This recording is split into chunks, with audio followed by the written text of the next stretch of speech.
name is Donna Honeywell. I represent the Wish Project. We are the first goods bank in the United States. So much like we've had food banks since the 70s that work to get food regionally from all over the country into our region, we do that for everything else, for furniture, baby gear, clothing, appliances, everything you need for home and baby. We do not pick up from homes. We're not a thrift store. The way we work is we run tractor trailer loads of stuff all over the East Coast so that we can get hundreds of mattresses in at one time and hundreds of couches in. For your tax donation, please consider that renting a U-Haul truck and getting it to us, that the gift is in the giving, and that's really part of the gift, and it's all a tax write-off. It's a really funny story how our first HUD funding that we ever got, I have to tell you, was so critical because I started all this as a stay-at-home mom who we got like married and pregnant the same week. And I started volunteering, and so everyone thought I was this crazy mom. But I had this idea to start this big warehouse because 750 social workers all over Lowell need stuff. And it's very difficult to get funding when people look at you as a pregnant housewife. They saw me. We were very lucky that the Greater Lowell Community Foundation hooked us up with community teamwork because we didn't even have our 501c3 yet.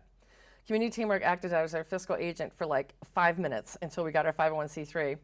And because of that, we were able to get the HUD funding. The HUD funding pays two critical things. It pays the heat bill in January, which is massive for a 15,000 square foot warehouse. We have struggled every year with that. And it pays the rent bill in July when most charities have a funding problem in July. There's something about the summer. There's just no money coming in. Everybody's on vacation and all the money's running out. So those two things, and it's all about cash flow because it's 2 points in the year where we don't have any cash. So it isn't simply what they fund, it's when they fund it. And they fund it in two holes that other funders don't. It really is a critical grant and that we couldn't live without. Well, our flagship program is called Beds for Kids. Most people do not understand that right now I've got 200 people on my waiting list waiting for a bed. And that in any given day in Lowell, there's 200 people, most of whom are children, sleeping on the floor because no one can afford a mattress. When you're in a homeless shelter or you're in prison, beds and furniture and meals are provided, but the minute they get you an apartment, you have to go find all that stuff. And if you've ever been launching yourself on your own or launching a kid to college, you know it's a lot of stuff. And it's a huge amount of money that people don't have right when they're moving out of a homeless shelter. So that's the reason I founded the Wish Project. We are an intrinsic part of ending homelessness. The homeless shelters do a fantastic job that we partner with so that when they're ready to go, they can get in this apartment and be financially sustainable. But if you then have to spend $10,000 furnishing that apartment, you're not sustainable anymore.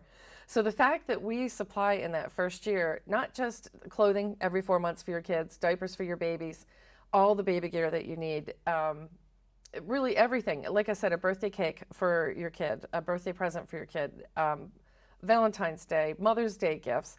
The fact that we can help you provide not just the basics, but kind of the little extras that we know most poor families go without, it gives moms hope to get through that first year, and a large majority of them are sustainable after that, with proper supports. We just recently got a grant for $50,000 from the Mass Department of Environmental Protection that is really exciting.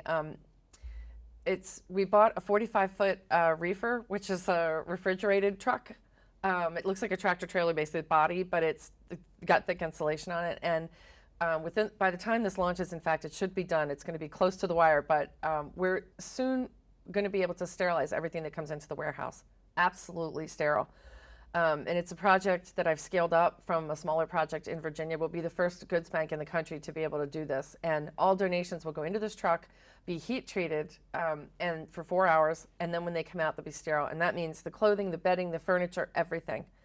It really is a very exciting project to be able to guarantee that everything's coming through there and that it will have no bed bugs. It kills the eggs. It kills dust mites, it kills cockroaches, cockroach eggs, all the gross things. We've never had a problem, I want to say that. We've had the strictest standards in the country for our bed bug protocol, but chemicals are not good for all the babies and kids. The heat is a much better way to go, and heat is the only way to do it that you ensure you kill the bed bug eggs.